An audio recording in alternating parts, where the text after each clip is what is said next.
नमस्कार बंधुरा एक नतून ब्लगे आपनादेर सकलके स्वागत जानाई।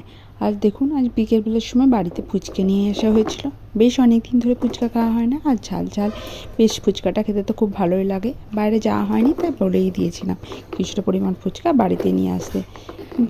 খেতে কিন্তু খুব একটা স্বাদ ছিল না, একদম ঝাল ছিল না, তার সঙ্গে নুন আর মিষ্টির ব্যালেন্সটাও ঠিকঠাক ছিল না, তার জন্য অতটা বেশ পরিতৃপ্তি হয়নি। পরবর্তীতে ইচ্ছা আছে একবার গিয়ে ওখানে বলে টোলে মাখিয়ে কি আসবো।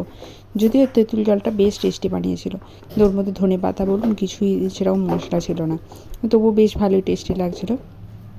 আর তারপরে সন্ধ্যেবেলায় নিয়ে এসেছিলো এখানে চাউমিন, এগ চাউমিন ছিল। এগ চাউমিনটা বেশ টেস্টি খেতে ছিল, দেখতে এরকম হলে হবে কি বেশ ভালো স্বাদ ছিল। এই বর্তমান পরিস্থিতিতে বেশ ভিডিও দিতে পারছি না, তবে বন্ধুরা এরপর থেকে চেষ্টা করব রেগুলার ভিডিও দেওয়ার। আশা করি আপনারা পাশে থাকবেন। আর দেখুন দুপুরের থালি এখানে নিয়ে চলে এসেছি। এখানে রয়েছে গরম ভাত, তার সঙ্গে রয়েছে আলু উচ্ছে ভাজা, বেশ ঝুরঝুরে করে আলু উচ্ছে ভাজাটা বানিয়ে নিয়েছিলাম। তার সঙ্গে ডাঁটা আলু বেগুনের তরকারি আর নিম চেঁচকিও ছিল আজকে।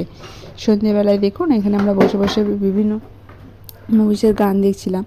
আর এখনকার দিনে এত সুন্দর বাচ্চাদের গাড়িগুলো বানিয়েছে, দেখলে বোঝা যায় না। আগে আমাদের সময় তো এত সুন্দর সুন্দর গাড়ি ছিল না, এখন তো খুবই সুন্দরভাবে বানাচ্ছে।